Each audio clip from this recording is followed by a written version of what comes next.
Hello, everyone. We're back. Thank you and welcome. This is panel number 2, and this is the Under Siege Femicide Violence and the Global War on Women panel. Thank you for our panelists today for showing up, and we're going to go around the room and introduce everyone. Charbonnet?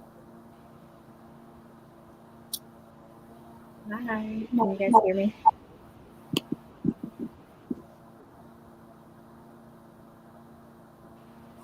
Can you guys hear me?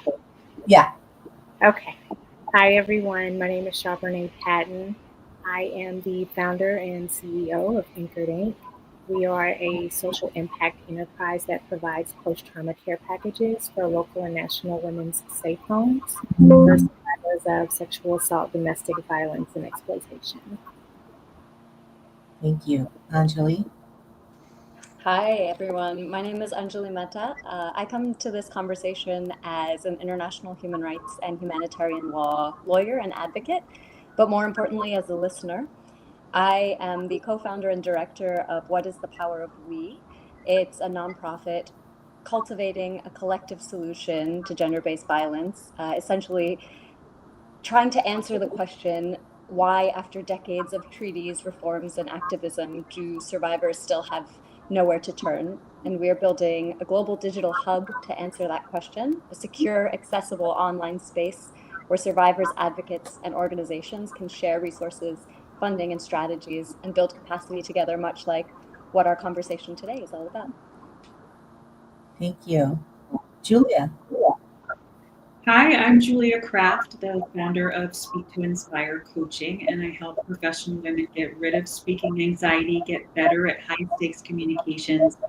And I love supporting women like we're here today to share their full voice. So I'm happy to be part of this conversation. Thank you. Johnny? Johnny J. Iganiki, Jueri Natachi, Chata Niaki. My name is Johnny J, and I am from the Otoe, Missouri, and Choctaw tribes out of Oklahoma, currently living in Los Angeles. I am the founder of Red Pop News, and I'm also a board member of Crushing Colonialism, and I do a lot of activism on Indigenous rights and also just media representation, which, really is where my hard work lies, is just in changing the way that we are viewed as Indigenous people while also reclaiming our narratives. Thank you. Dr. King? Hello, I am Dr. Christy King. I'm a board certified family physician and I have a fellowship training in integrative and functional medicine. I also have advanced training in women's health and women's hormone replacement therapy. And I am the co-founder of She Is Me Health, where we are really striving to create a healthcare paradigm with women at the center and really, empower women to take their power back through their health. Thank you, everyone. This session is designed to spark transformation, truth-telling, and forward motion. Bring your lived experience, insight, and vision for change. Be bold, be raw, and be real. Let's get started. Our first question: why are femicide and violence against women still rising globally despite decades of activism and awareness campaigns?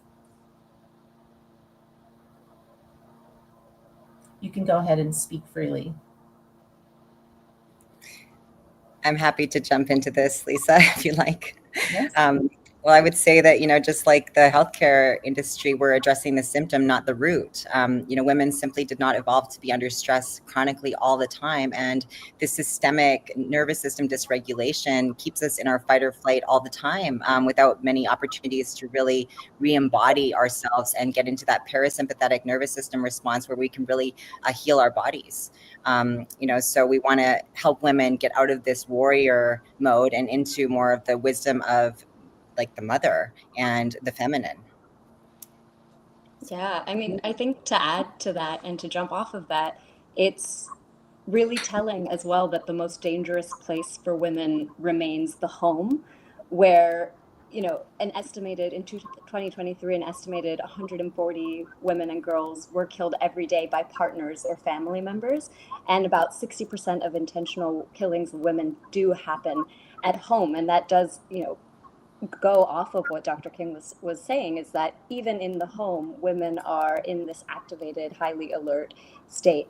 And I would say kind of a secondary element is that conflict and crisis, what we see around the world as amplified, where states and countries are turning to conflict more often, where environmental crises are increasing, and we kind of see the effects of that as well, amplifies the risk. Conflict-related sexual violence rose, around 40 to 50% between 2023 and 2024. And on the flip side of that, women's participation in peace efforts is so low. And so kind of a combination of all of these factors, as much as there has been a push for awareness does not equate to accountability when we look at a systems level solution. And going off that, that's the other thing, is that patriarchy and all these systems of oppression adapt. And so even though we're raising awareness, the more that we're raising awareness, well, so are the pushback to that. Like I see a lot of the language that we use to raise awareness being co-opted and used against us, kind of like weaponized, right? So these systems adapt, and the way that even language is used adapts to kind of keep these systems going. Because oftentimes we hear people say these are broken systems, but really these are systems that are working exactly as designed, because they are designed to oppress. And from a Native standpoint, for us, women have always been specifically targeted for violence. There's a saying that we have here, that the hearts of a nation is not defeated until the hearts of its women are on the ground, right? So for us, we've always, and just historically, have been in that kind of warrior mode of having to protect ourselves. And whereas, it used to be that we were kind of safe in our communities, right, because of the values that we had, we also see those values changing within different cultures as they adapt to patriarchy, as they start kind of buying into these systems as well. And so even in our communities, it's not as safe as it used to be, because now we're having to contend with that weaponized language, with all this weaponized awareness. And also just the fact that empathy and accountability are stalling. And it's almost like there's these campaigns, right, that kind of vilify and weaponize empathy and try to portray it as something that is weak, where it used to be something that we embodied as a value, as just a human value, like to have empathy, to be kind, to treat each other with respect. But now that is seen as something that is for somebody who's weak. And those are the things that we have to contend with now, and they just keep adapting.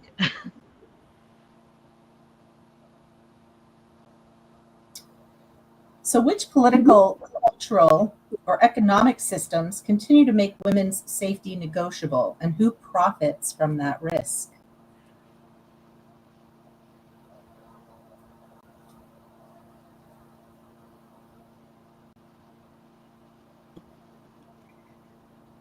Anyone want to jump in? Well, I'm happy to jump in again. It's absolutely. absolutely. I found myself defending myself against a contempt motion brought by my ex-husband this morning in the Washington State Court. The same systems that commodify women's labor, bodies, and suffering, the legal system, the pharmaceutical industry, and even aspects of the wellness industry, really profit when women break down. And, we're constantly being, like I said earlier, just like constantly being charged to engage in that warrior energy, that protective necessity for our children, for ourselves, without being allowed to be in our recovery, I guess. Absolutely. I will jump off of that. And, our economies really run on both women's unpaid labor and women's pain. But I think there are kind of two specific points that I would love to quickly touch on. And the first is digital platforms. So, in the human rights space, a lot of our work involves open source investigations, and it involves kind of being online and understanding where hateful rhetoric comes up and how governments are involved in perpetuating hateful rhetoric, hiring troll farms, etc. And there was a study that came out last year from the University College of London talking about how recommendation algorithms actually amplify misogyny in the same way that they amplify hatred and harmful rhetoric. They amplify misogyny because it generates engagement, and that generates ad revenue, and it normalizes harm, right? So when we talk about who profits monetarily, we do also need to turn an eye to these digital systems that are operating, and how algorithms are actually amplifying hate and amplifying misogyny. And the second thing that I wanted to just briefly tell a quick story about is around who profits from a geopolitical perspective as well. In the international kind of human rights space,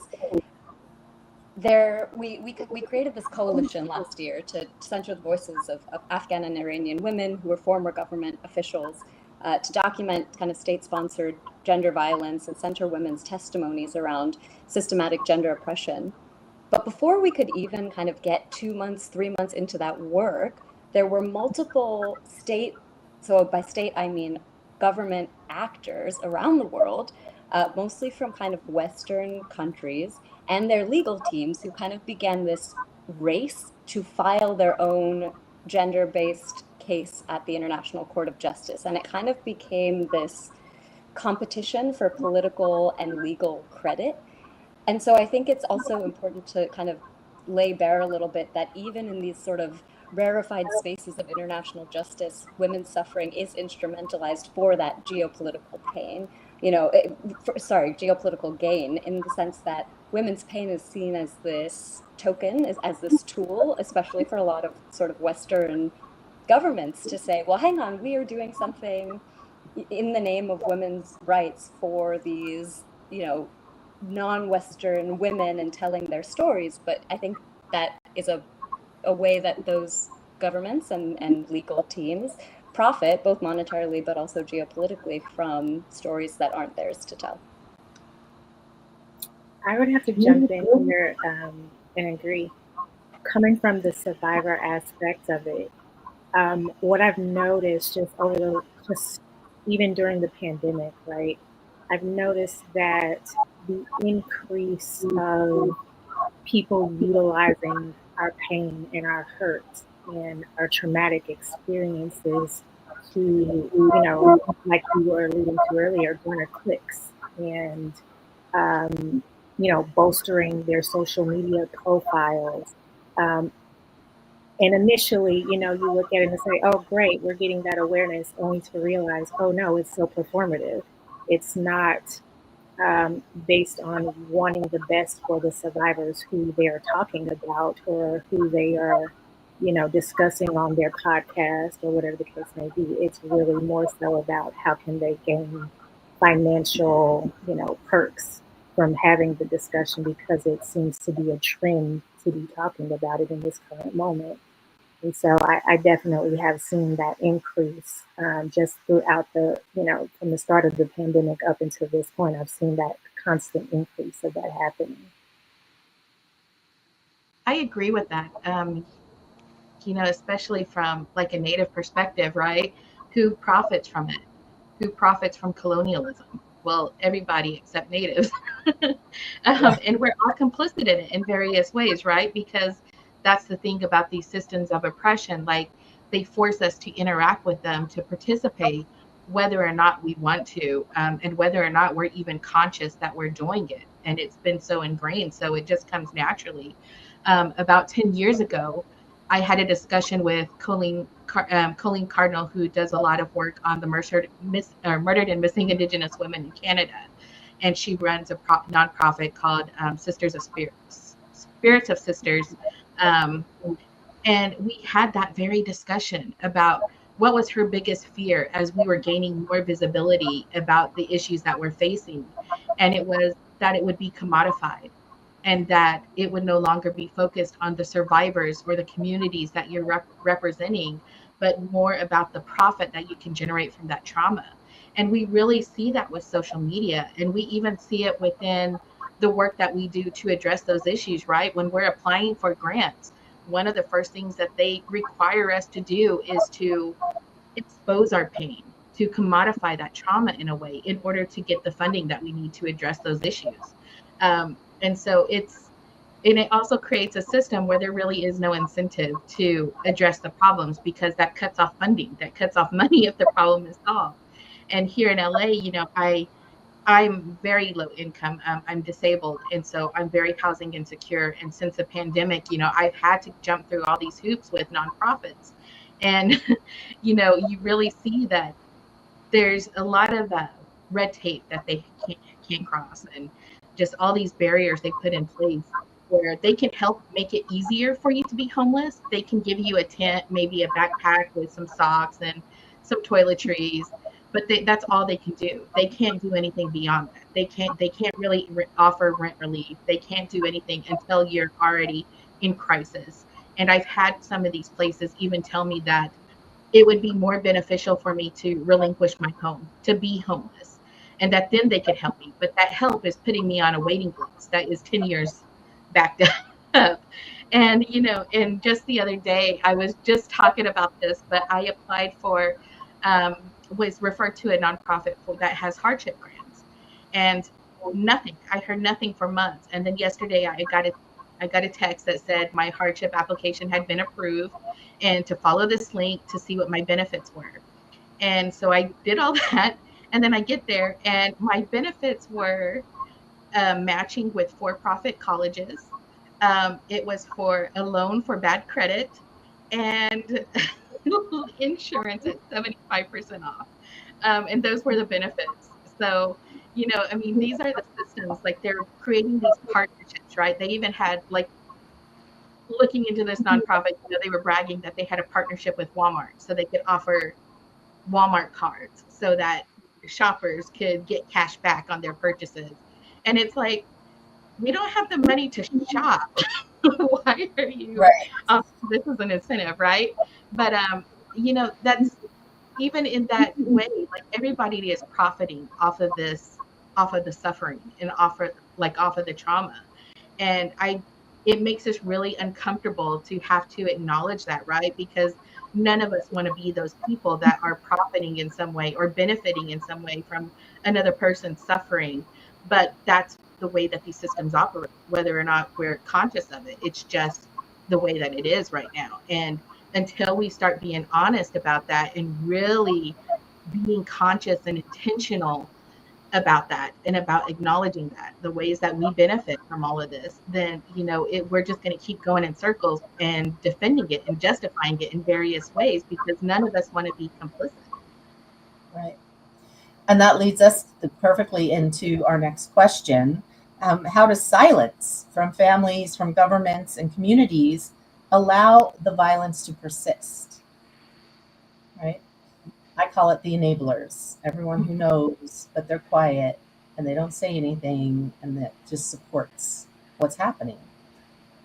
So how is this? I mean, this is allowing it to persist because nobody wants to talk about it. And that's why this panel was so important to me, because I think we needed to talk about it. And so I would jump in and say, it perpetuates it, right? When the silence from the community or the families, right, it incentivizes the person who's actually causing the harm and the trauma to continue to do it, right? It doesn't put them in a position or in a mindset to say, oh, wait, something's wrong. I shouldn't be doing that, right? The silence is complicit with the people around basically saying, no, it's okay because of the silence, right?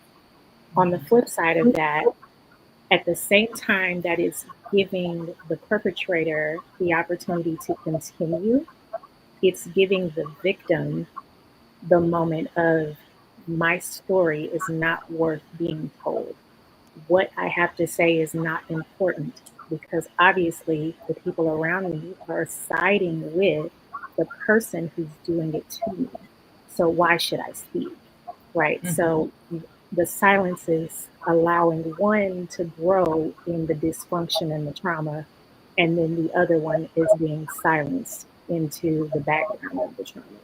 And I see that's how it plays out when the silence is happening. Right. And it's happening now with the Epstein files, right? Don't talk about it. Don't bring it up. Keep it on the down low. Shh. Don't let it put in the background. Don't talk about it. It's, almost every woman that I come into contact with in a healthcare setting is really in one of the three arms of the sympathetic nervous system response, whether that's, fight or flight, freeze, play dead, or fawning, which is, people pleasing, which is another adaptive mammalian strategy to cope with this type of situation. And, fear is really the sickness. And it's very generational, right? Because if you think about it, we are conditioned in the wombs of our mother by their experience, right? Of this neuroendocrine programming that's taking place from their experiences, right? And this shapes our nervous systems. So without really understanding the depth of this issue and bringing women together for, sisterhood, embodiment practices, and processing, I'm not exactly sure how we're going to get out of this. I think it couldn't be more important right now for women to come together, share and experience, and really re-embody themselves, get back into their body, remember their medicine, and remember how to heal themselves. Yeah, I think one emotion that really comes to mind as well here is shame. There's a lot of I come from a community where I myself, as a survivor, felt a lot of shame that, and again, fear, as you were saying, that kind of leads to silencing. I would say, anecdotally, one of the best things about starting a nonprofit that's addressing gender-based violence isn't necessarily the big structural changes that we're having, but the everyday conversations that I am now having with my family members around the dinner table, with people I would never have thought to have conversations around gender-based violence, around sexual violence or domestic violence, how it manifests as economic violence. Just having those conversations with people and normalizing that has been a really important step. And I would say the first most important step to starting to dismantle systems of shame and stigma and silence. And, the Indian American community, 1 in 2 of us are survivors of domestic or gender-based violence. 50%, 1 in 2. That is an astounding number that should be ringing alarm bells everywhere. And yet, as you said, Lisa, there's silence. There's silence, yeah. Right? But I think one kind of more structural thing that I would add to kind of silence from storytelling leads to also both underreporting and miscounting from a more kind of systemic accountability perspective. And so it becomes really important to share stories, because then you get a full idea, a full scope of what the actual problem is. Femicides are often miscoded, for example, by police, and it's kind of the same with domestic violence, and those incidents can be almost 50% higher than police data show. So if we're not even looking, there's kind of this first step, which is coming from the storytelling and sharing and having conversations with the community, and then the next step, which is that leads to an underreporting and a lack of numerical data that is then supporting kind of more systemic solutions and not really giving people the full picture of how big the actual problem is. Right. And I think also, silencing our voices. And I'll give you an example. The other day, I saw a post from People magazine, and they had a story about a woman in India who had killed her husband. And it was a big deal. And they didn't get to the why. They didn't get to anything about the relationship or what he had done to her or anything else. Just she had it and she killed him. And it was this big story. And all I could think about were the statistics of how many of us are killed every single day. I've been one of those victims where I was almost killed in my own home, and none of it is making headlines. None of it is making, and if it did, it would be in the news constantly, all day, every day, right? But it's completely silenced, and so yes, building She Is Me, building this platform, letting people come and tell their stories is so important to me. But we also have to tell our stories in as many ways as we can, so that we're not silenced, and that we are, this is something that can't be, people can't look away from anymore, right? And I think that's the only way that we're going to make change in laws. Because right now that's another way, right, that we're being silenced, is the court systems and the judicial systems are not behind us. They're in favor of the perpetrator. We're silenced in that way. And so we just have to keep telling our stories. And like Christy said, keep coming together. And we're stronger together. We're stronger in numbers. And I think we're all moving in the right direction. Like we are, everyone on this call and everyone that we work with. But we need to keep it up, and we need to keep our voices heard.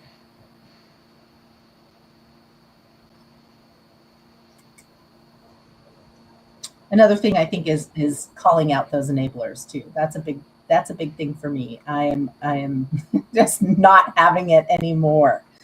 So what role does media play, not only in desensitizing audiences, or awakening them to act out? And that's kind of an easy answer. It's everywhere.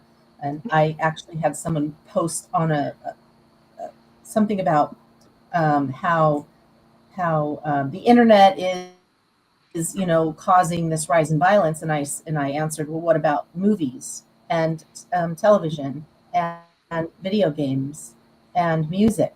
And the person who responded to me was a man, and he said, how?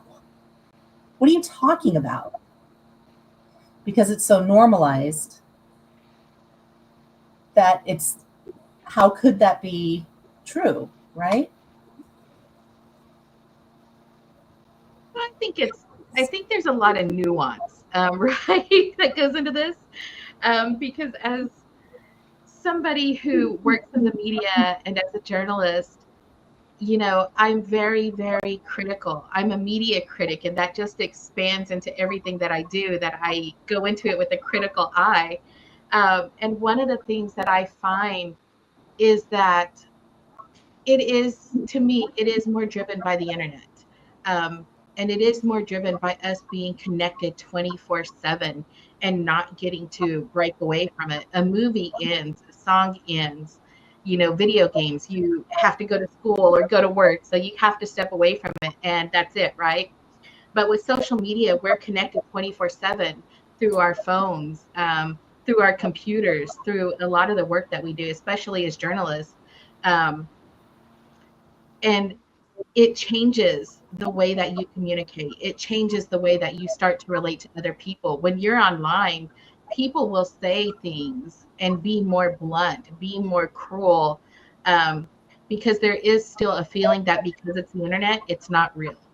And so people behave very differently online than they actually do in real life. I have, I'm always kind of blown away because I see people saying terrible things online. But when you see them in person, they're always nice and polite. And I'm looking at them like, what in the world? But I think that it is more driven, not so much just by the internet itself, but just by the fact that we are so connected that we can't step away from it. And I've been really mindful of that, right? Because I used to raise a lot of awareness about Indigenous issues. And, something would happen, I would jump on it. I would start reporting. I would start asking questions. Who do I get in contact with? But then, and this has to deal with the murdered and missing Indigenous women, my aunt went missing. My aunt became a murdered and missing Indigenous woman. And all of a sudden, my family was on the flip side of that, right? Getting asked questions, people wanting to know the details, wanting to get it out there. And it was like, oh, okay, we're not giving families time to mourn or to reconcile with what just happened. This is a highly traumatic event that you really can't wrap your head around. You can't make sense of this. But yet you have people asking you to step into that role of advocacy and stepping into that role of being the champion for that person, of being their voice before you even have time to really understand your own feelings or your own hurt, and to really grieve this person. And it doesn't stop, because even after the funeral, you got court dates. People, and I got really jaded in a lot of ways with a lot of the advocacy from that too, because unless it's a high profile person, unless people can get those likes and clicks and those sound bites and those videos, they're nowhere to be seen when it comes to supporting those families in the courtrooms. Um, I remember one of the dates for my aunt, my cousins were in a courtroom, while just down the street, there were a lot of women meeting at the Capitol to raise awareness about murdered and missing Indigenous women. But they were leaving a family alone in a courtroom. Um, and nobody showed up. Like, nobody was there to help them advocate for their mother, even just to show that they had support from community. But the moment it came time to have these rallies for murdered and missing Indigenous women, or to have these powwows or these different things to raise awareness, then they were more than happy to use my aunt's name to elevate her in that regard, right? Um, and so it made me more mindful in the way that I started to report on a lot of these issues, letting families have time to mourn, and not expecting them to be an advocate. Um, just being more mindful of that, because being connected, you don't get to heal. And I've seen that in my family, of just not being able to escape it. Because even the court documents, the things, the accounts of how she died, um, are very graphic in the way that they're put out there in the media. And I've seen it happen to other families. And then you have social media, right, which is another aspect, where you have TikTokers who hear these stories and they're putting on their makeup and they're talking about your relative being brutally murdered, or they're doing little fun dances, they're just doing all these things, and you're sitting there like, no, this is not awareness, this is not respectful. This is not, like, there's a very thin line between awareness and exploitation. And I think with media, we have to be very cognizant of that. But we also need more media literacy, right? Because people don't know the difference between actual news sources and blogs and like all of these different things, and understanding that there is a difference, right? Like, journalists were held to standards of ethics. There's a certain way that we have to report, we have to gather sources, and we have to fact check and verify. And other people don't. They get to be just opinion based, right? And people don't know the difference between that. And there's a very blurred line. And even within traditional journalism, that line has been blurred. So I think the media does play a huge part in it. And I do believe it is driven, but it's not so much social media, right? It's just the way that, as human beings, we're not conditioned to be connected to these things, or to have to deal with it 24/7. And before the internet, right, we could turn off the TV. News stations went off the air at midnight. And then you had to read if you were going to stay up all night, right? But now we're connected, we're scrolling, and we don't ever get a break from it, because it's everywhere we go now. And even in just conversations that we have, like, nobody can have a conversation with each other, it seems, about something that's just fun or innocent, without politics or without tragedy coming in. And I even find myself, when I talk to my partner, he calls me the bearer of bad news because I'm like, oh, did you hear this happen? He's like, no, and I didn't want to, but it's just because we're so connected, and just because we're dealing with it, we want to share, right? Like, we have to get it out. And I don't think we realize that. I don't think we realize the ways that we've been changed by social media, because it's evolved faster than we've been able to really catch up with it. Yeah, so beautifully articulated. I think, we have a disconnection pandemic, and, we're addicted to the outrage, not the healing, right? Like you said, and we forget that storytelling is really sacred technology. So, reclaiming our writing and our poetry and our art, and rewriting, like, sort of our collective story from trauma porn to, like, truth medicine is, I think, what She Gives Me Health is really about, right? Because a lot of this stuff we just need to remember it's really who we are, and we are so distracted by this disconnection, like you said. So thank you, that was beautiful.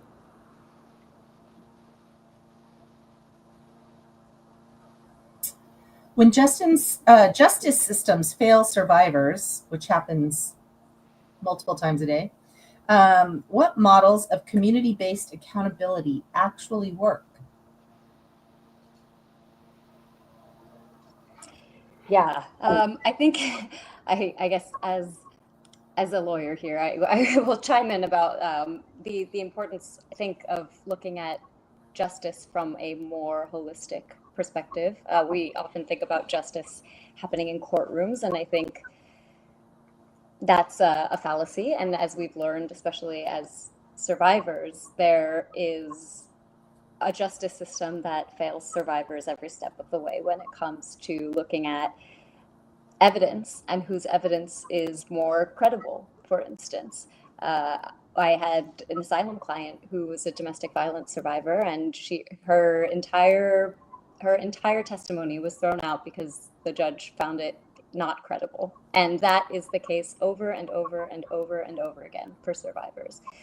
Then you have a countersuit, which is a defamation suit, which is one of the reasons for silence that we talk about a lot, and is another way that justice systems continuously fail survivors when we think about the courtroom.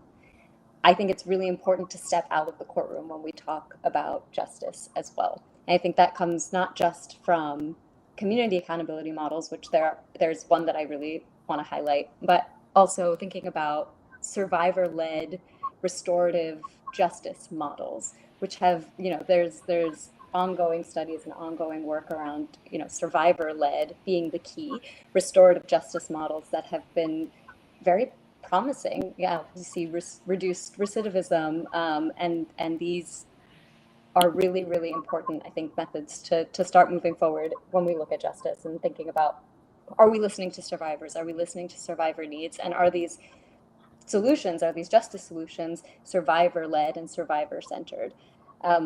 One additional kind of, I guess, example, I would say, there's this amazing organization called SASA in Uganda, and they have kind of created this community mobilization model, and it has actually reduced the new onset of intimate partner violence. There kind of is ongoing evidence that norm change at the community level, when led by the community, when led by survivors, is possible. And I think part of that is also, the community mobilization, survivor-led, and understanding that there's an economic element to this as well. And so there is also evidence suggesting that, for example, cash or anti-poverty interventions, especially when money is directed towards women, show that can reduce intimate partner violence and gender-based violence, not only easing stress, but shifting bargaining power. It's really, when you look about who is holding power and who can kind of, how do we shift that?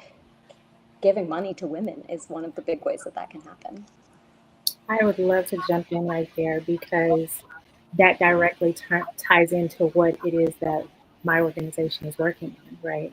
Part of our organization, right, we do, like I said, we provide those immediate post-trauma care packages to make sure that women have what they need in the immediate aftermath of facing those traumas. But at the same time, we realize that's temporary, right? For women, we need something that's going to be more structured and more long-term to help us get back to a place of self-sufficiency, which is why we are in the process of building a safe home development right now, right? Where it's going to be providing housing and entrepreneurship, career training for these survivors, to where they don't have to necessarily find themselves back in that same situation of where, I don't have anywhere to go. I have to go back to my abuser because I don't have any money, or I don't have a place to stay, or, all of the different things that pushes a survivor back into the same traumatic situation that they were in, right? And I think it's important that as we talk about solutions, and as we talk about pushing survivors forward, that needs to be at the forefront of our mind. It's one thing to just say, we're going to help survivors and we're going to push them forward. there needs to be a method behind that, or otherwise they're going to find themselves right back where they were. Right. So making sure that they have the career training, making sure that they have the ability to open a business like I did, because that's how I got started. I'm a survivor. I realized I need to make a way for myself. I need to find self-sufficiency. And so now I teach other survivors how to do the same thing. But I think it's really important that we don't just say, we're going to help survivors, or, we hear them. We need to do more than just hear them. We need to make sure that they can take that next step to self-sufficiency. So I definitely agree with you there in terms of like making sure that they have what they need, for sure. I absolutely love that. Because I think in Native communities, it's very hard for us because traditionally our models were restorative justice. When things would happen in the community, every effort was made to rehabilitate that person, and to make amends in some way. You didn't just give up on that person, or you didn't just punish them. You were trying to teach them, like, how do we do better? Why do we do better even? And I think that's so important. And I think one of the main reasons that we have such an issue now is that we do have this justice system, right, that is very punitive. And it hasn't always been fair to Indigenous or Black people. And so when things happen, even when we're the victims of it, and even though we know there needs to be justice or we need to be safe, we're very hesitant to expose our people to those systems, especially if they're loved ones. And so it makes it hard for us to think about accountability, right? Because if we only have this justice system and we know that it's punitive and we know that outcomes are worse, that it doesn't reduce crime, that it only increases the likelihood of, the people going into the justice system being caught up in this cycle of not just continuing to commit crime, whether it's violence or, whether it's like robbery or things like that, but it only increases their chances of getting stuck. It just continues that cycle. So I do believe that we really need to look in other ways. And it's really, really hard to shift that mindset from punitive, right? Because especially as a victim or a survivor, like, you want justice. And sometimes, we conflate the ideas of justice with revenge, and with just punishment. And it doesn't always work, right? So seeing some of the work, especially within Indian country, is really beautiful for me, because I see that healing happening. I see these models working. We have communities where, when things happen, they come together as a community. They address it as a community. And to other people outside of that, it doesn't always make sense, because they're like, well, that person needs to go to jail. That person needs to be punished. But at the same time, that's not what the victim may need in that instance. They may need to forgive. They may need to move on very differently than somebody else does, or the way that we think of it as justice, to them, it looks very different. And so being able to do that within a community setting is really beautiful. But it's also very hard for a lot of people outside that to see that, because to us, it's like, oh, they're just letting him go. Oh, he's just getting away with this. But it's like, no, you don't realize, like, the community's watching him now. Like, the community is watching this person. And, if he steps out of line again, they're going to step in again. They'll take care of this in a different way.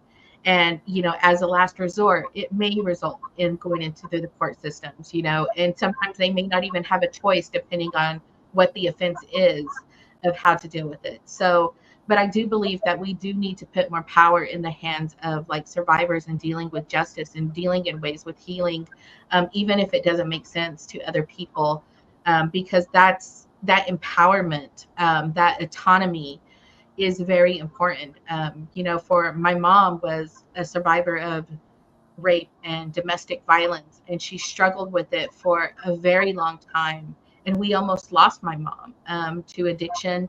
There was a time when she kind of just realized, like, she was hurting us, her kids, and she took off and she didn't talk to us for 2 years.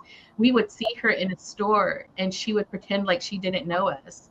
And it was really hard, but it was how she needed to help herself, because she didn't know that it was okay to talk about this. She didn't know how to express herself or to express her hurt, but she was taking it out on us in various ways. And she just knew she needed to stop. And it took her a very long time to find the help that she needed, and to start talking, to start being okay, and to start coming to terms with it. And then it came back to, okay, I took care of myself. Now I got to fix my relationship with my kids.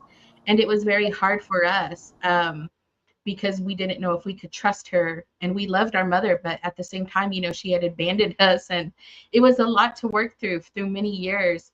And then you start learning her story. She was raped by a relative. She had a kid that she was forced to give up for adoption. And she still had to see her abuser every day for the rest of her life and not be able to talk about it. And everybody just pretend that it never happened, even though everyone in the family knew. And that's very traumatic, right? And so when us, like her daughters, started coming to the age when this abuse started happening to her, that's when it started hitting her. That's when, it started triggering her, because she didn't know how to protect us. And she didn't know how to verbalize what she had gone through. And, we start learning about generational trauma. We start learning about all these things. And, I went through a really great program I was reporting on called Motherhood is Sacred, Fatherhood is Sacred. And they talk about the ways that generational trauma affects Native families and how parents can be better, like be more mindful of the way that it changed them, of how it changed their parenting styles and how it manifests very differently from person to person. And, that allowed me to start mending that relationship with my mom, because I started realizing like, oh, okay, I get it. I understand this now. These are things that happen when you're just bottling it up inside, right? And so I was able to work through that with my mom. But there's all these programs that I see happening in Indian country that are addressing all of these issues that stem from trauma and from abuse and just a very deep hurt that people have had to keep inside, don't talk about it, had to carry that shame. And we're starting to be able to talk about it more openly. And the way that it's changed, like my family, is incredible. But the way that I see it working in our communities on a larger scale is just one of the most beautiful things for me. So, I absolutely do believe that there is more healing in giving victims that empowerment and that autonomy to decide what justice is for them, than it is to force them through a very specific system, or model of justice.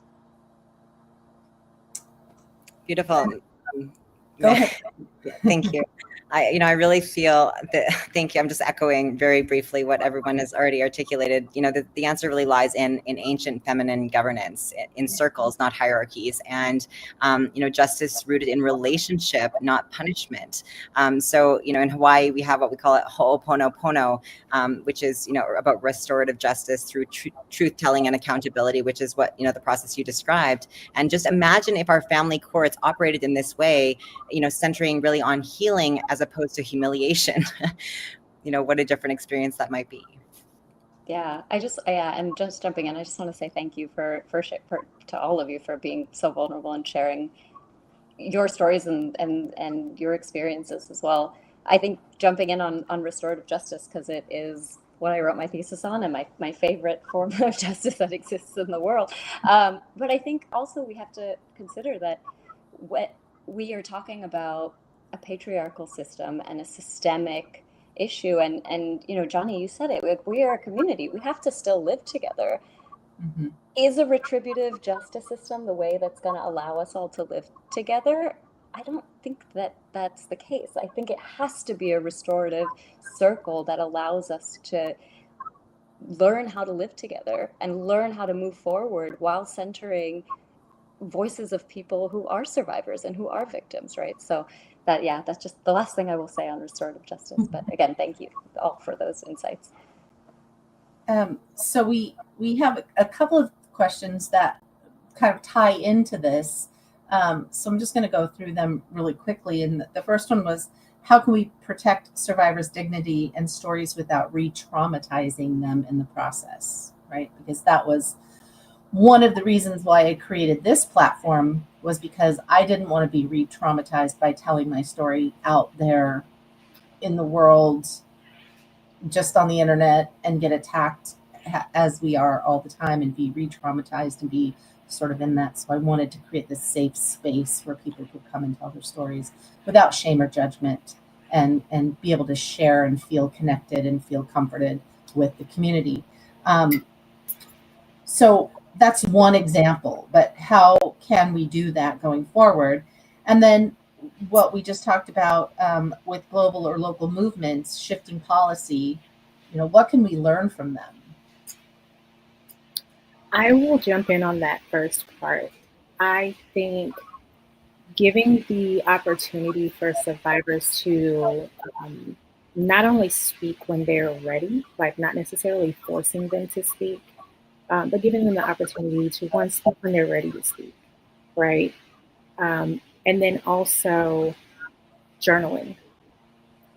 A lot of times, we can't say what we want to say out loud, but our fingers can still write it out, right?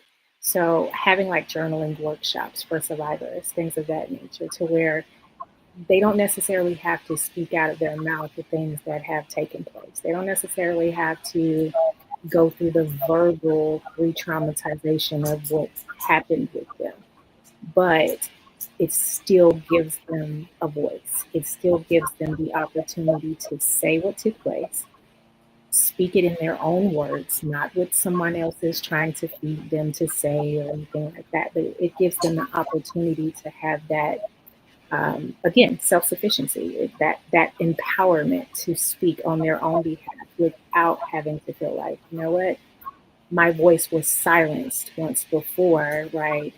I'm going to get silenced again, right? Being able to write it out, I feel like it takes a bit away, a little bit of that stigma away, to where, they still get to speak, but not necessarily have to be vocal. I agree with that, because there's healing in creation.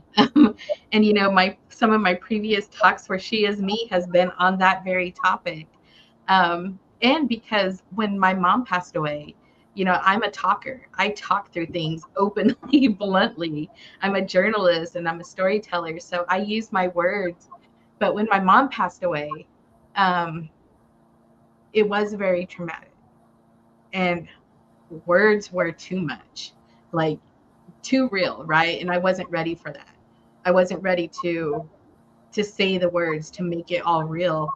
So I turned to art and I turned to color, and I started expressing myself through like pour acrylics, which I saw a YouTube video of, and I thought, oh, that looks cool. But I'm a person who likes to have control, who likes to have very defined set of rules that I operate within. And grief doesn't do that. It doesn't care. And emotions are messy, right? And I started just playing around with this art form. And, it allowed me to kind of process a lot of feelings, my hurt, my grief, in a way that made sense to me. And it didn't matter. Nobody else could look at it and try to take it, right? Like they couldn't try to redefine it or control what it meant for them. It was something that was just strictly mine emotions. And, I would tell people, if you buy a painting, you're literally getting my my traumas, and you're getting my story in a way that's very real for me. But it can mean something different for somebody else. Like you look at it and it could take on a whole new story for them. Um, and I find, with a lot of these traumatic events too, allowing people to have time to find those words again. It took me 2 years before I could talk about my mom without breaking down, even just memories. And, it took me a while to kind of process through that, to be okay to like find the words, to tell people like what that experience was for me. And, I think that's so important, because sometimes we're so inundated with all this messaging. This is what a survivor should be doing. This is what a survivor should be saying. This is how they should be acting. And if you don't follow that template, oh, well, is she really a survivor? Did this really happen to him? It places a lot of doubt. And so I find giving people that room to process on their own terms, on their own time, and letting them have control. How do I tell my story? When do I tell my story? That is so important for healing. And I just love that journaling too, because I have a little Google Doc where I would just write down things. If I couldn't express it through my art, then it went into this Google Doc just to have, just so I could go back to it and be like, okay, that was real. Like that was a thought that I had, and I could kind of handle it kind of out on my own terms when I was ready to come back to it. So I think that's so important in just letting people create, because there's so much healing in that. Just get them involved in something to where they can work out those feelings, those emotions, without actually having to talk about it, like to process it differently. Because I found that helped me heal so much, just making messes with my paint. And my floor is paint splattered, and my partner laughs at me. He's like, "Oh, you're such a mess." I was like, "Yeah, but I'm a healing mess." I was like, that paint on the floor is my healing, right? So it's important. It's so important.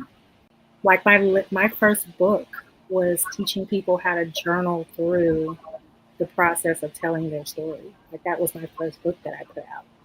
And, understanding like when I wrote the book, when I actually created it, I was going through it, right? I was the one who was experiencing it. And it's so funny, my husband, in the last traumatic event that I experienced, my husband was at the hospital with me, and he made the connection that, the nurses and the doctors and everybody was asking me all of these questions, but my mouth was not moving. And it wasn't until someone handed me a piece of paper and a pen that I actually started to speak. And so I find that journaling, or at least for me, I can't speak for everyone, but myself as a survivor, my words have so much power when they come out with me writing with the pen. The power of it is just transformative for me. And so I literally wrote my first book about that because I realized, you know what, if it's giving me this feeling of taking myself back, taking my power back, having a bit more self-control when you feel like you're, hence the word anchored ink, because I felt like I was drifting out to sea and I needed to be anchored. Like I needed that. I needed that pencil and that paper. I needed that pen. That pen was my mouthpiece. That was, that was my strength in that moment. And so realizing just something as simple as just teaching people how to journal through the process, I think it's so transformative and important for survivors to have that ability. Agreed. So you powerful. mentioned, Anjali, you mentioned Sansa. Is that what it's called in Uganda? SASA, Sasa. Oh, Sasa. Yeah. What other, I know you work a lot with these organizations, or aware of these organizations. So what other global or local movements are actually effectively shifting policy or culture around femicide? Yeah, and I was going to jump in and say all of the things that we have just been talking about that everyone has been sharing around storytelling, around listening to survivors on their own terms, around reclaiming power as survivors, all of those things, all of that storytelling is also what has led to movements that shift policy and culture, right? So I see those as the answer to, the one and the same answer to both questions. And so, if we look at, for example, Ni Una Menos in Argentina, it was all around sustained mass mobilization of survivors stepping into their power collectively that catalyzed femicide laws, that catalyzed broader gender reforms, that kept pressure on institutions. In Spain, recently, new consent-based law that hadn't existed before. Again, a result of listening to survivors on their terms on a collective level. In Kenya, for example, recently, protests that have led to national task forces, police units, and resourcing and enforcement around gender-based violence, right? So I think it's all related and it's all one and the same, is that in the way that survivors as individuals step into their power on an individual level, when we do that on a collective level, that's actually what then leads to these movements that do shift policy, that do shift law. And it all stems from that. It all stems from survivors. Yeah. And there was also recently in Australia, I think in New South Wales, there was a mandatory jail time for breaking a protective order law just passed, which was phenomenal in my opinion, because the amount of, if you looked at the statistics, the amount of women who were killed from that protective order being broken is astounding. So something like that is, I was actually stood up and did a happy dance when I read that, because I was just so thrilled. Let's talk about prevention, because it starts early. So what needs to change in how we raise boys, educate girls, and how we talk about power, right? Because we know that violence is about power. I would. Sorry. I was going to just say that I think that's a good place to start, is to talking about power dynamics, right? Mm-hmm.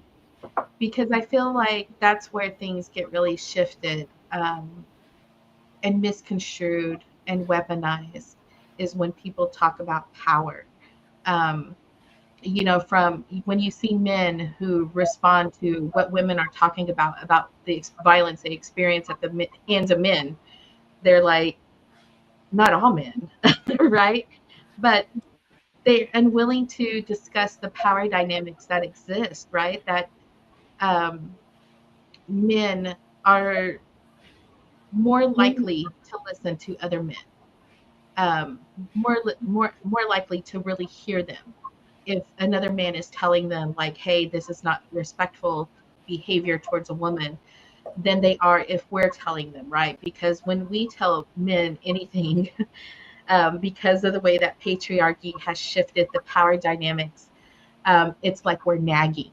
It's like we're vilifying them. And it didn't used to be that way. Within Native communities, women and men had equal power. We had systems of governance where, yes, they were more patriarchal, where it was men in charge, but they were only backed up by grandmother councils. And women had the final say in the wisdom, like, do we go to war? How do we handle this conflict? There was a balance of power where men were not seen as being greater than or less than women, and women were not seen as being greater or less than men. It was just a balance. And I think we need to kind of bring that back. I struggle with a lot of conversations within Indian country, because we have a movement of what we call rematriation. And we have a lot of programs that are like celebrating matriarchy, right? But we forget that matriarchy and patriarchy didn't exist within the same framework as they do Western culture, or the way that Western mindset sees it. It existed very differently for us. And it wasn't that women were more powerful than men. It was that there was a balance. And it's really hard to have those conversations, because everything is framed through that Western framework of understanding gender roles and power dynamics. And so I think we need to kind of decolonize our thinking on that a little bit in the way that we have these conversations. Because I do find when we do have these conversations that I can kind of see the way or the why that men get offended with from what women are saying, right?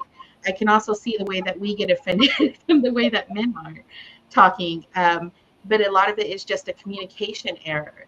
And I think that it starts with discussing power dynamics. What does this mean within our like a cultural context, but also within our larger society, that how this is viewed, and coming back together to have these conversations together. And like I said, there's so much work I see being done on this, especially here at the Indian country. I see a lot of men's groups that are coming together more to address the way that patriarchy has shifted the way that our men behave towards women. And they're trying to correct that, right? Like go back to our traditional values and remind people what those traditional values actually were, what they actually meant for men, outside of that Western thinking of men are in charge, men are empowered. Um, the way Entitled. that our two-spirit relatives were treated within our communities. We're coming back to this. I see so much work happening and it's so important. But I also think that outside of our culture, like non-native cultures, when you look at other like European indigenous people, they have very similar values. And so it all comes down to that about being about power dynamics and the way that those definitions have shifted to mean something very differently in the rise of these systems of oppressions that are put in place through like our governments, through colonization, through all of this. So I think it does come back to just shifting the conversation about what are power dynamics, and what do they mean for us as men and women. I think it's also important to, starting at a young age, right? Modeling. I have two young, well, he's not young anymore. I have a 12-year-old and a 17-year-old now, both boys. But one of the things that I found important for them was to not only model to them, both my husband doing it and myself as well, is that modeling to them that it's because they have this level of power within themselves, it's their job to be protective and not dominating of that woman that's in their life, right? It's not for you to dominate her. It's for you to be protective of her. Would you allow this to happen to me as your mother, right? Is this something that you would allow another person, another male, to do to your mother? Resounding, your answer is always no, right? Modeling that behavior and that wording to young men, I think it's important. And on the flip side of that, modeling to young women at an early age, your voice matters. Your voice is important. It's okay for you to say no. It's okay for you to say, I don't want that or I don't like that. It's okay for you to do that. Your voice is just as important as them, the boys, right? It's just as important for them to know you are there in a protective nature, not in a dominant nature when it comes to the opposite sex. And so I think modeling for children at a young age is important. That way, we're starting from the beginning, right? And we're not having to break down something that they've already experienced and already have started doing later on in life, right? Starting early on and implanting that in them and giving them the opportunity to grow into that in a mature way. I think that's important.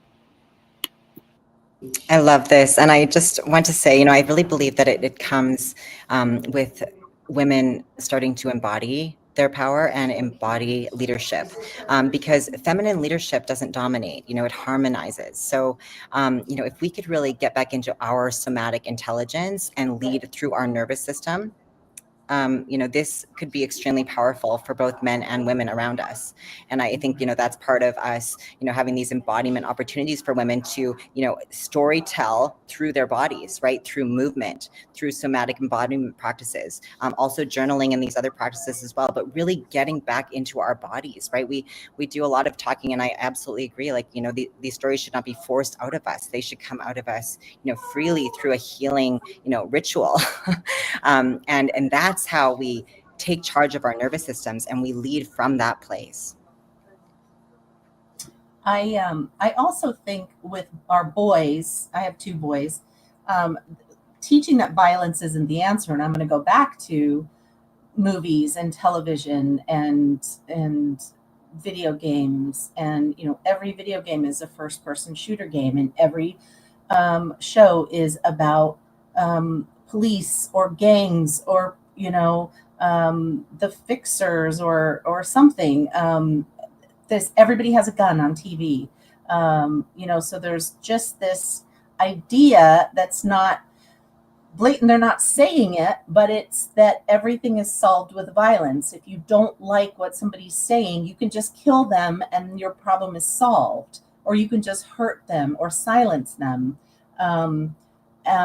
Music is, there's this, it's all sex and violence now. It's about, look at that girl and look what I'm going to do to her. And then, the girls are saying, hey, come here and do this to me. It's like, it's just, and it's been that way for a long time. I get that. And we even, when you look back at Looney Tunes, even, it was, Pepe Le Pew was like this little rapist skunk, right? He was just taking the female cats, and they were trying to get away from him, and he was holding on to them and making them do things.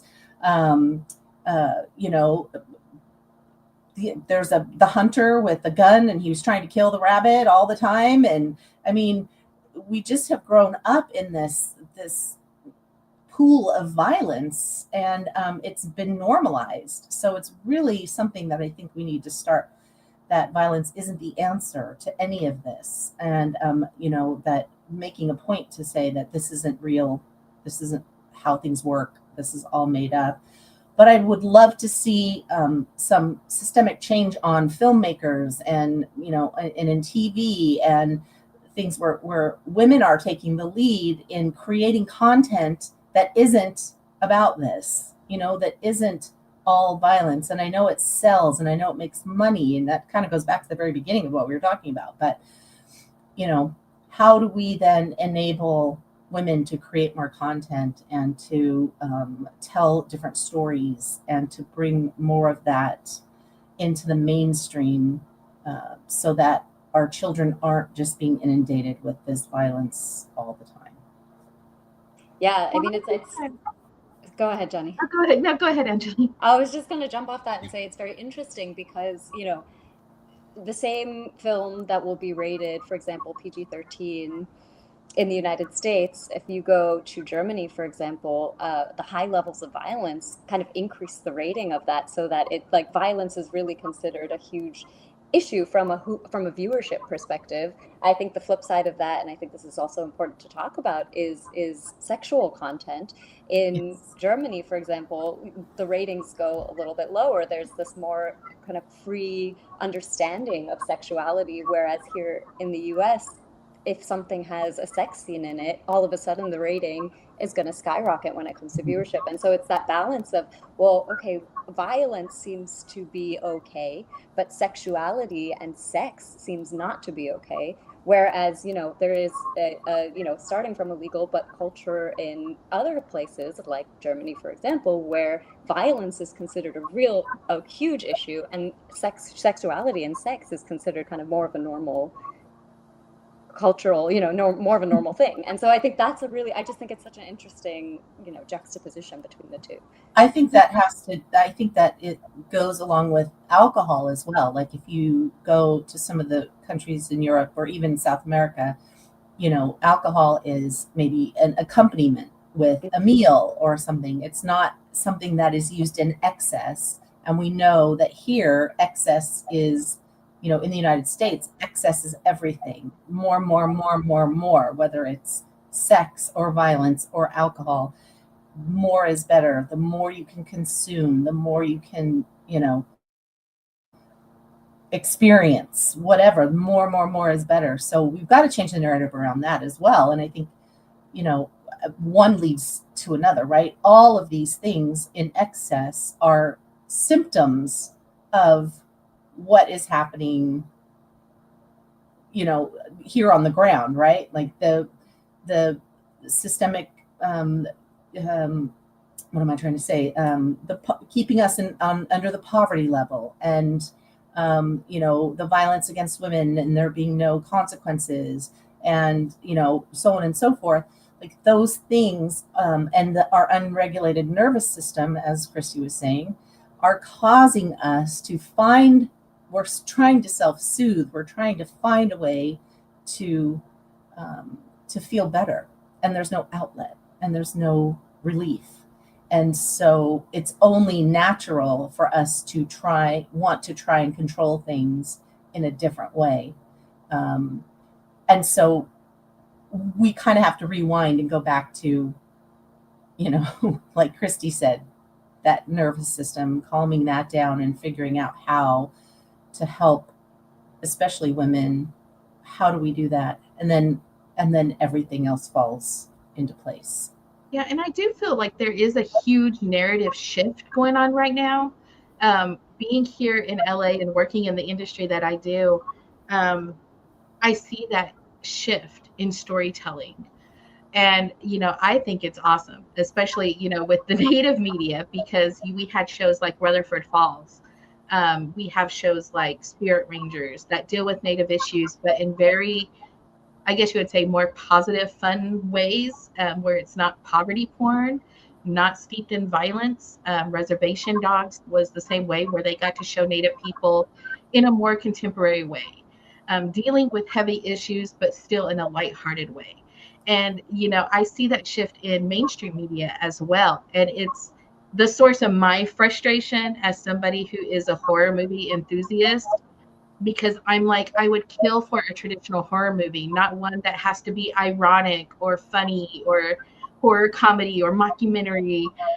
But it's a generational shift, right? Because I do feel that in response to the way that traditional media has been so violent, that we have a generation of kids who are coming up now and are rebelling against those ideas, right?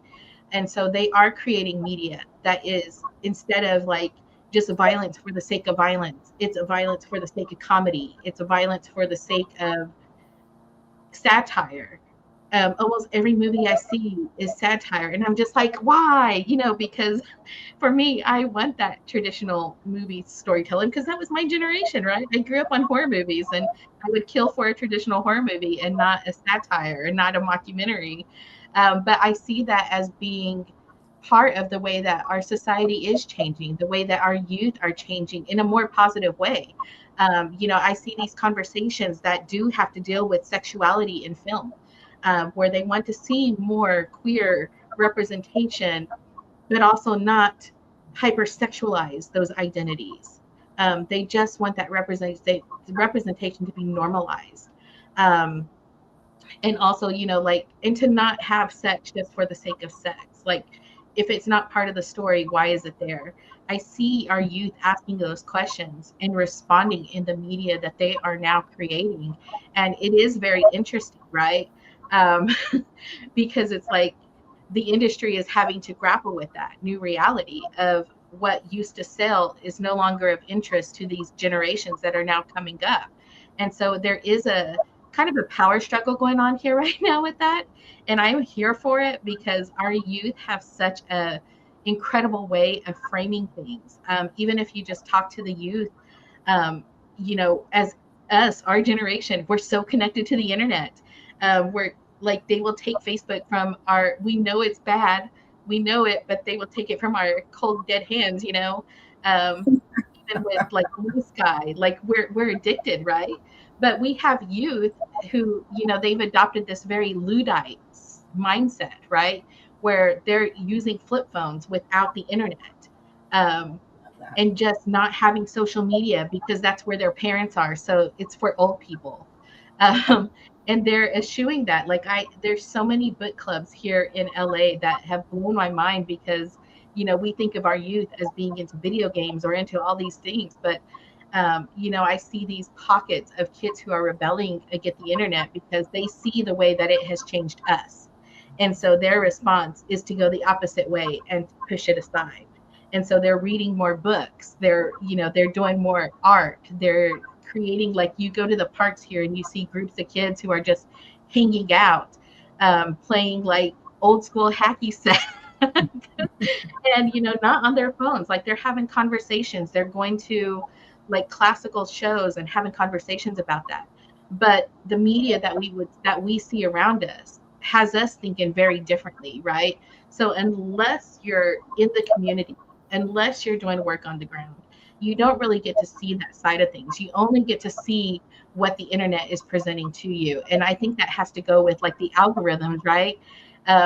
They're programmed to feed us the negative, to generate that reaction from us, and to kind of skew the way that we view things. My partner and I are constantly laughing at our algorithms and how differently, because especially when it comes to politics, right? Because he's a man, he gets things about women, just gold diggers, just all these negative things about women. Meanwhile, I get the things about men. And we're constantly sharing our phones like, how are these the same algorithms when we kind of watch the same content, but it feeds us very different things.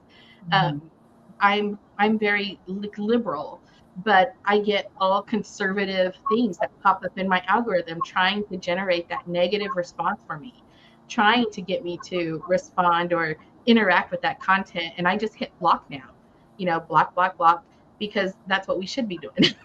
Right. Instead of engaging with it. My partner, he's more apolitical. But yet he gets content from both Republican and Democrat things. And he's always just like, why? He's like, I don't care about this, but it's to get him to have that little rage reaction, right?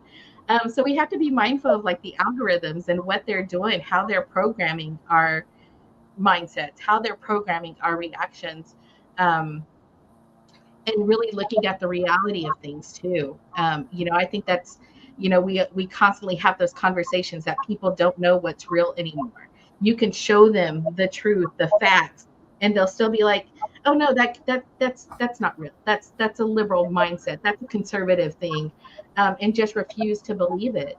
So, those are the things that we have to contend with, but we also have to acknowledge like where they come from and how deeply embedded they are in our psyches, so that we can be cognizant enough to understand like, oh, okay, I need to step back, don't engage with this, hit block, and log off if need be, because otherwise we're just kept in this cycle of rage and just look at what's happening to the world around us now because of that. Right. So how can women's leadership in government, media, community organizing transform safety into policy and not privilege? Because I think that's something that men are very scared of, that we will have privilege over something when we're just asking for policy, right? So how can women's leadership transform safety into policy? Oh, go ahead. No, go ahead, Christy, because I actually think if I was gonna punt it to you by saying there is an embodied way to think about this, which I think is better for you to talk about, and then there's the structural way to think about this. So I'm happy for you to go ahead with what your comments first. I'm so sorry I lost you for a second. Would you like me to go ahead? Okay, wonderful. Yeah, I would just, I would say that it really starts with our own personal healing and getting back into the body. And, when we really empower our own biology and we remember that safety isn't really something that can be provided by a system to us, it's something that's generated from within our own bodies. When we, learn how to regulate our nervous system, we can really break this lineage of violence. And that's my perspective. I think that the war on women ends in our bodies. Not in courtrooms or outside, but really remembering that our body was never a problem and that our body is really the medicine. Yeah, I love that. And jumping off of that, which, yes, that was the segue I was hoping for. But it's, when we have embodied leadership and when women take on leadership roles, everyone is better for it. It's not something that, just one group of people are better for it or just another. That kind of privilege conversation, I think, comes, as you said, Lisa, from a place of fear. Everyone is better for it, and there are studies that show this. When it comes to gender-based violence and intimate partner violence specifically, there is this study about mayors in Brazil, and where there were female mayors elected in Brazil, there then trended downwards the intimate partner violence and gender-based violence in those communities. And this could be a self-fulfilling prophecy in the sense of communities that are accepting of and want to amplify women's leadership are communities that then trend downwards when it comes to intimate partner violence. But I think that that's also I think there's also something to be said about the fact that women's leadership leads to less intimate partner violence in those scenarios and leads to kind of less murder rates in general for the entire population. Everyone is better off.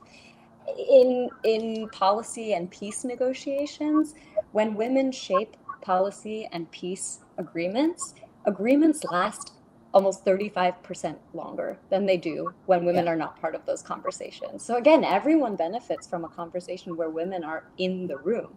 At the same time, women are less than 10% of negotiators right now, right? And so you really see that when women are put in positions of leadership, everyone benefits. And that includes survivors, and that includes women when it comes to intimate partner violence. And you've seen it in other countries where women have been put in charge or elected. Iceland, New Zealand, Mexico now. Just the Christy got kicked out of her space. She sent me a text, but she's back. But how the poverty level has diminished. The people are working. People are feeling valued. People are, and all of that, right, is something that contributes to the level of violence that's happening in the country or in your community, right? Are people feeling valued? Are people feeling worth something? Like the worthiness factor is something that's really attributes to that number. So you see it, the statistics are there. When women are in charge, everybody just seems to do better. Right? So if every woman watching could take one action today, what would move us closer to ending the war on women? And this is our final question, by the way. Not a hard question at all. Just one action. Yeah, of course. I have three. Sorry, lawyers always talking threes, but I'll be really fast. The first, and each of these are things we've talked about already in this conversation, so I would call these more of a summary than anything else. But one, resource your local ecosystem, fund or volunteer with a survivor-centered community-based program, whether that's kind of advocacy, whether it's shelters, whether it's legal aid, mutual aid organizations. Community organizations are doing amazing work. Fund them, support them, volunteer for them. The second thing we've been talking about, Johnny was talking about algorithmic misogyny. We've been talking a lot about how digital platforms benefit financially from misogyny and from violence. And one way to counter that is disrupt that, report, downrank, don't support platforms that are amplifying hate and misogyny. And the third, and I think the most important one for me, is have conversations about empathy, about bravery, about power at your dinner table. I think my one, and I agree with everything you just said, by the way. But I think my one, if I could just pick one thing for all women to do in this moment to just move us all forward when it comes to our well-being, be your first advocate. Allow your voice to mean more to you than the voices around you, because you are the central figure in your life. I know as women, we tend to feel like, oh, everybody else comes before us, and everybody else's needs are more important than ours in this moment. I mean, it's just something that women tend to do. But I think getting to a point within ourselves to where we become our very first advocate, and we have the understanding within ourselves that we are just as important as everything else that's going on around us. And it's important that I speak up for myself and be my advocate. Yeah, I think my one would be exactly that. Like, don't be afraid to step into your own power, because you have it. And I think, as women, we've been told to kind of step back, and we're very afraid to step into that space, um, to take ownership of our own power.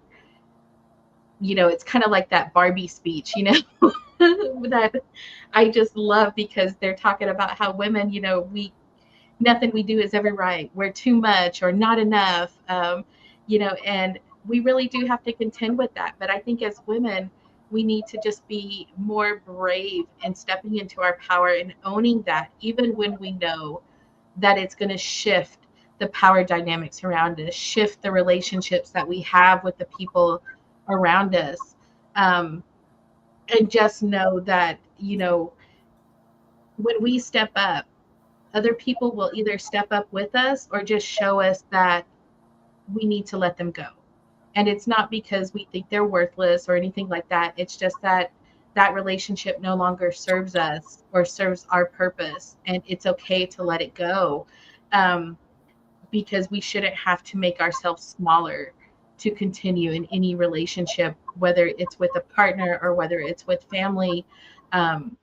We need to kind of take ownership of our power, because I think that would be the greatest thing for us as women, because then we wouldn't be so afraid to stand up and to speak up and to pursue justice, even when we know that in a lot of those times we'll find ourselves kind of standing alone, until we find our sisters to stand with us.